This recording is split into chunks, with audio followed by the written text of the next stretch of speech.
Fuck it. Fuck it. Fuck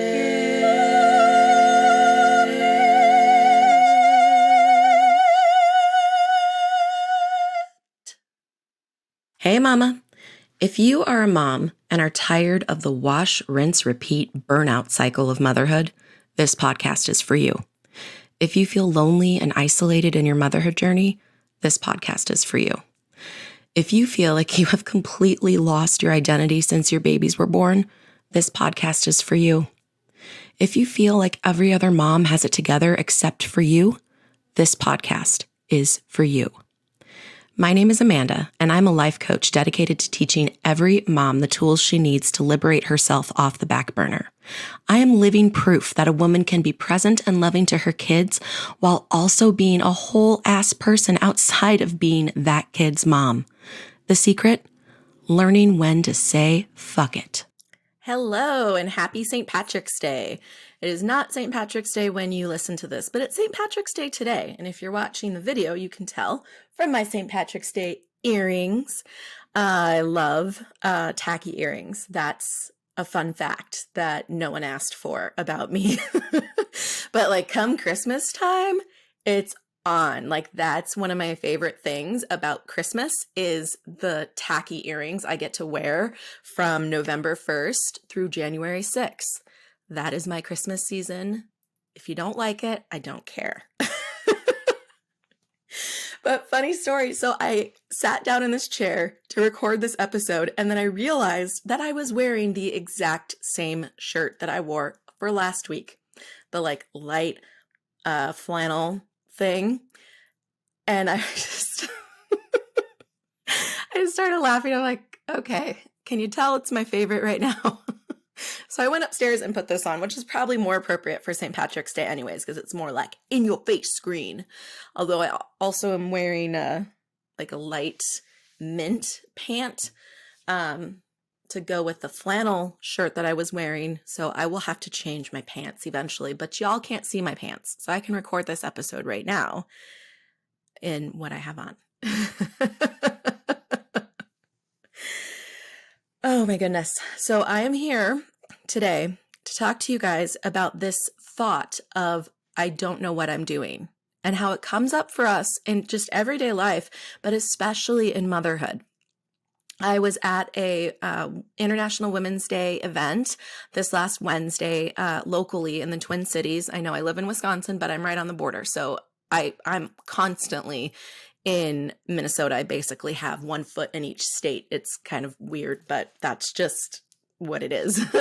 But yeah, I was at this Women's Day event in the cities, and it was so amazing. Like so many just amazing stories from badass women who've overcome so much and just refuse to not achieve their goals.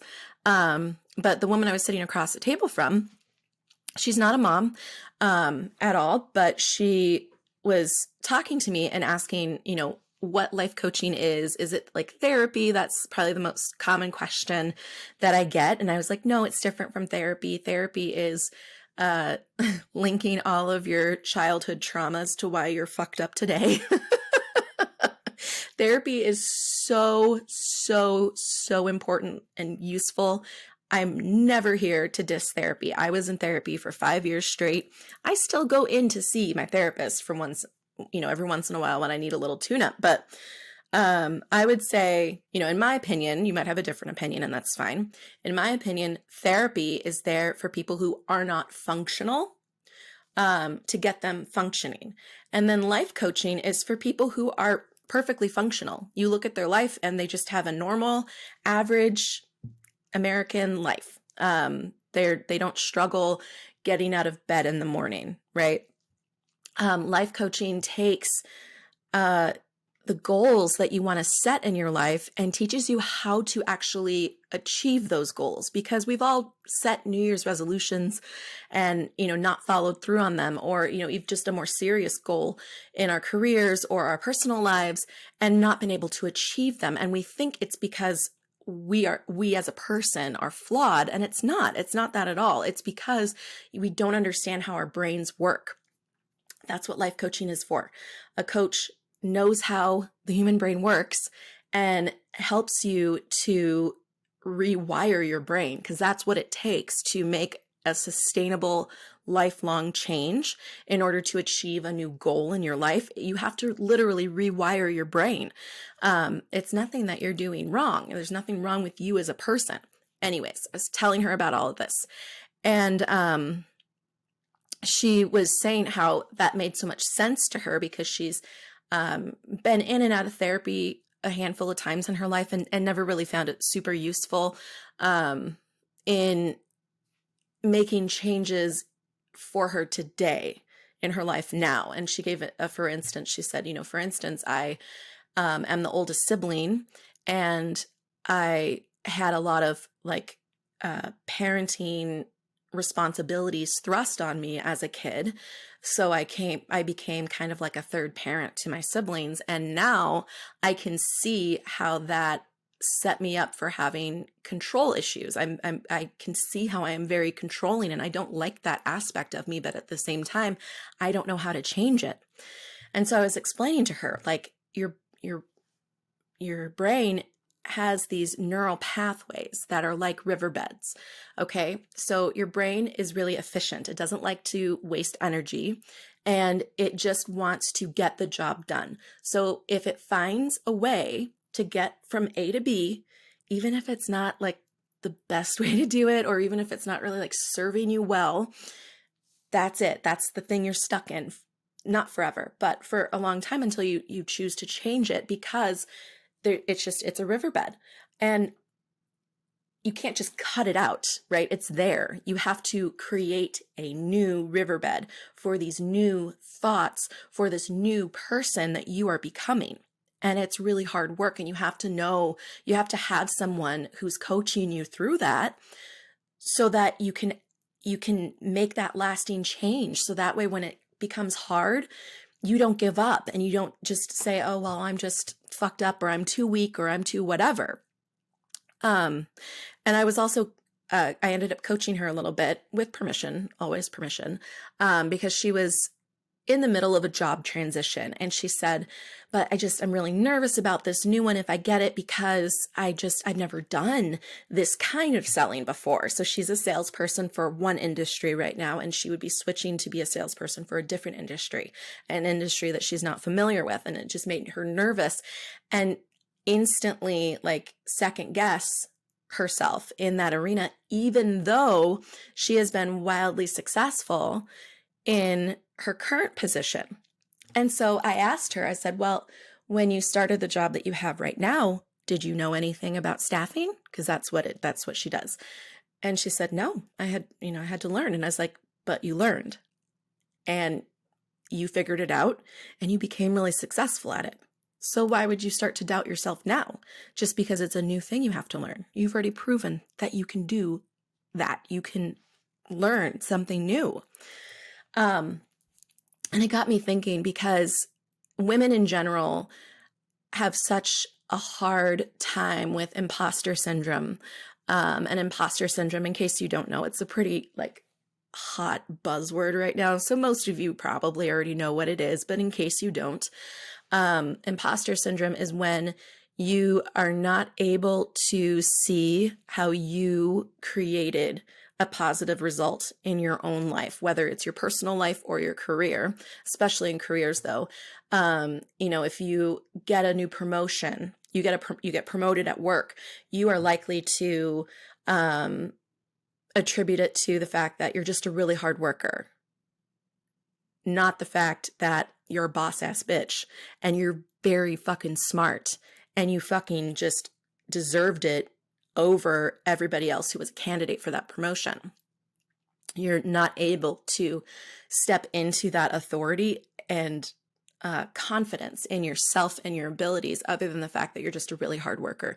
You do not have to work hard in order to be successful. You have to provide value. Period. End of story. That's it. But women have such a hard time seeing, understanding, and accepting the fact that they have value. So we all suffer with imposter syndrome all the time. Where, you feel like oh, I hope no one finds me out because I just got really lucky. I just happened to have a really great interview, and that's why I landed this job. So I got to work my ass off and really hustle. So that way they don't find me out and like boot me, because I can learn. I'm scrappy.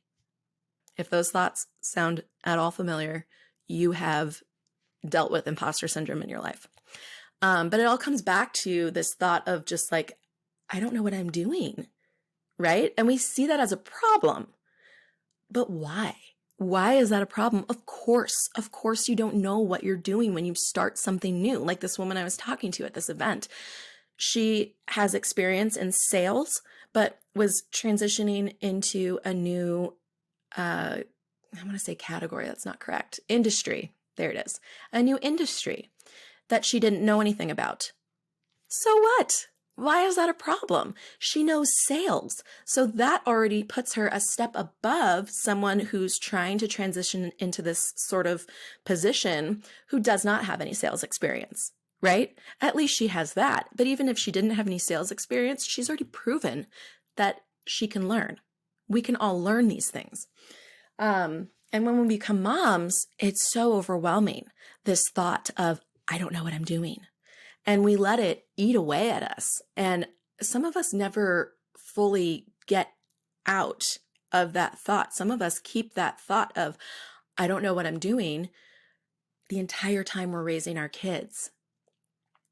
And what kind of result does that give us? It just gives us stress, and it gives us depression, and it gives us hopelessness, right? And then we're just waiting. We're constantly looking for or waiting for someone who knows what they're doing, someone who has, earned this position of raising children to tell us what to do, please, because I don't know what I'm doing. Of course, you don't know what you're doing. And yes, that thought's going to continue to come up as your kid gets older, but that's not a problem, right? Because when your kid is first born, like your first kid is born, you've never had a baby before. Of course you don't know what you're doing, but that doesn't mean you won't figure it out. And then when your kid is 5, that's the first time you've ever had a 5-year-old. I don't know how to do this kindergarten shit. It's okay. You're not supposed to know how to do it beforehand. You're going to figure it out. And it just keeps going, with each age that your kid reaches, it's like, oh crap, I've never done this preteen stuff. I don't know what I'm doing. It's not a problem. It's not a problem that I don't know what I'm doing with my preteen. I'm figuring it out as I go along. And guess what? I'm probably going to have to figure out some new things when my next one is a preteen, because she's a totally different person. And then my next one and my next one.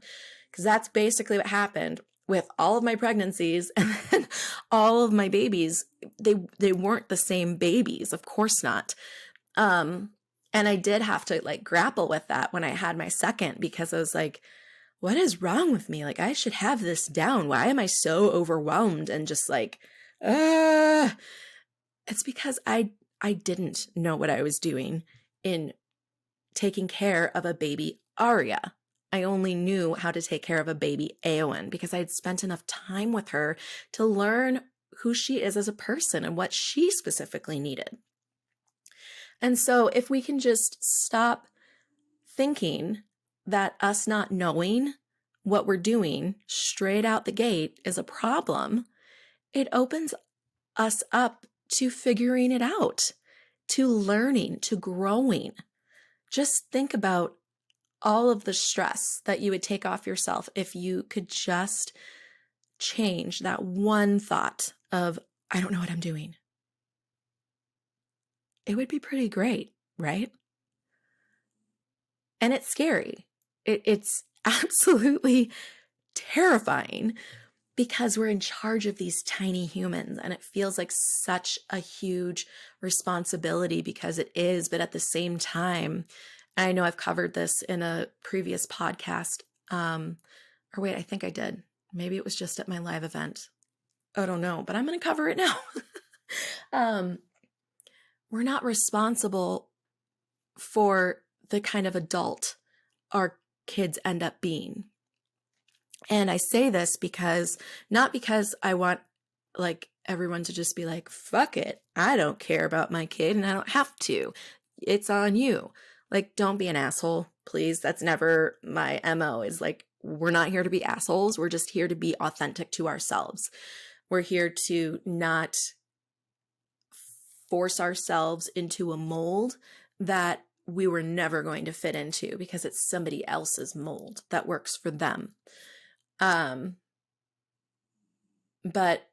I know people personally in my life, multiple people who have had like truly shit childhoods that are legitimately traumatizing and just awful. And they grew up to be amazing adults. They're just the most amazing humans, and they're so compassionate and they're so giving and they're so strong and they love so hard because that was the choice that they made. They grew up and they're like, you know what? I've been through some shit. There have been people close to me who hurt me in really horrible ways, but I'm going to choose to be the person that I want to be instead of letting them make that choice for me. And I also know people in my personal life who had perfectly fine childhoods, like nothing truly traumatic, just your average Joe American family, and they are shitbags. They are shitbag human beings because that's what they chose.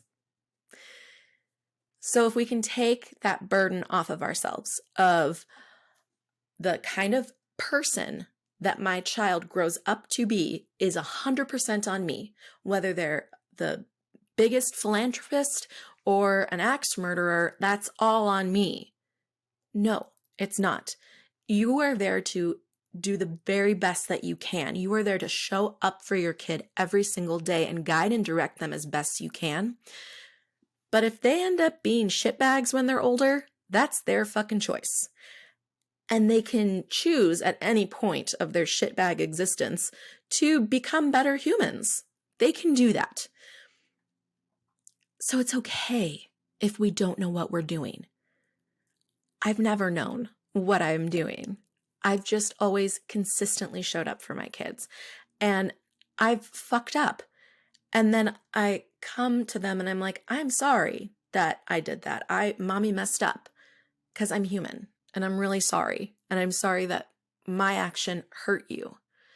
And they just have this whole human experience with me because that's all I can give them. I can't pretend that I have all the answers or I know what's best all the time. Because that's not what we're meant to do. So that's it. That's it for today, mamas. Just work on catching yourself when that thought of, I don't know what I'm doing, is lingering in the background. It always starts with awareness. Because remember, 90% of all of your mental activity is happening in a background app of your mind that you don't know is running. 90% of all of your thoughts, your feelings, and everything that is driving your decision making is happening in a background app of your mind that you're not used to paying attention to. So just become aware. Sometimes you can't even pin down the thought, but you can pin down the feeling of hopelessness, of stress. Just start noticing it. Just start noticing it and see if you can catch these thoughts that are causing the stress, the hopelessness, the depression, just this anxiety of like, I don't know what I'm doing and I really hope I don't fuck anything up. You're going to fuck up. That's okay. Fucking up is not a problem. Not ever growing is a problem. Not ever learning from your fuck ups is a problem. You're going to fuck up, and that's okay. Just keep growing, keep learning, keep recommitting yourself to being the best human that you can be in that day with whatever tools you have at your disposal. And if you need help, I'm here. I'm here for you. I'm actually starting next week. I'm going to be starting a campaign. I want to challenge myself to make $10,000 in 10 days. This is a challenge that Rachel Rogers has for her schmillies in the Hello 7 Club, which I'm a part of. And they're not currently doing it, but I mean, you can do it whenever you want. And I don't know. I just want to challenge myself. 10K in 10 business days. So it'll be it'll be 2 full weeks. And I'm coming up with creative ways to show up for you guys every day. And value that I can add to your lives in a more creative way. And I'm just really excited. So I hope that you tag along on my journey, just even if it's to watch a single mom make this happen, like create this reality for herself. Because if I can do it, you can do it. All of us can do it. Why the fuck not? I just want to be able to create this for myself and for my kids and for you so that I can be an example to you and to my kids and to myself. Because there will, even if I accomplish it, there will be a time down the road when I fail miserably and I'm going to think all of the worst things about myself and my business because I have a human brain. And that is why I get coaching. I get coaching from multiple different avenues, actually, because I recognize that that is the best investment that I can make for myself. Always, forever. I'm in 3 different group coaching programs and I have a one-on-one coach. Like, I fucking walk my talk. All right, guys. But I'm going to be doing this. And I'm offering a $500 discount to anyone who signs up for my 3-month package during the next 2 weeks, because it just sounds like fun. Like, it just sounds like so much fun. And I'm having so much fun thinking of all these ideas and fun little things that I can do for everybody during the next 2 weeks. So come and join me. If you are tired of feeling overwhelmed and stressed and just a hamster in a wheel, maybe you're not stressed out, but maybe also you're just in a wash, rinse, repeat cycle of your life and you just can't help but wonder, like, is this it? Is this just my life? Do I just do this day over and over again until I retire? No, you don't have to do that at all. Sign up for a consultation so I can talk to you about how I can help you. I don't even care if you're a mom. You could be anybody with a human brain and I can coach you, okay? That's how pumped I am about my offer and about just helping people. I'm like manifesting this shit for myself. Because I've just decided, since the start of this year, I've decided, like, my clients are out there. They're waiting for me. My clients who need me specifically to help them, they already exist. They're already out there. I don't have to create them. I just have to find them, like a Where's Waldo book, and I'm probably dating myself. That's fine. But I used to love Where's Waldo as a kid. And there would be some where I'd be so frustrated and just convinced that, the illustrators just didn't put him anywhere in there, right? Because he was so impossible to find in some of these pictures. And then there he was. And that's like the game that I've been playing with myself, with my business, of my clients are out there. They're hiding in the picture. They are there. They just don't know how to find me. And I haven't yet figured out how to find them. So I'm hoping that this challenge, this sales container that I'm going to put myself in, helps me find them, because I know that they're out there. They're out there right now and they need my help, and I want to help them. I know that I can help them. I can help you. I can help anyone with a human brain. So sign up, tell everybody that you know, and look out for on my socials, mostly Instagram, but I am on Facebook a little bit too. And I'll probably have more podcasts rolling out. But yeah, keep a lookout for it and have some fun with me. Happy St. Patrick's Day. I hope you drank all the beer, and I will see you next week. Are you living your best wild one life? You're not? Why the fuck not? What are you waiting for? The time to live is now, mama. Click the link in my show notes to set up your free 30-minute coaching and consultation so you can experience how life coaching can change your life. You've put yourself off long enough. It's time to pour into you. Join the community of Fuck It Moms by following me on Instagram and Facebook at Fuck It Mothering. That's fuck without the U. So FCK It Mothering. Make sure you subscribe to my channel so you never miss your weekly encouragement, and please rate, review, comment, and share. All of these things help with the algorithms, so that way when other overwhelmed moms are looking for encouragement, they can find me. Every month, I give away one of my favorite books to a lucky winner. All you have to do to enter is write a review or tag me in social media when you share an episode. See you next Sunday, gorgeous.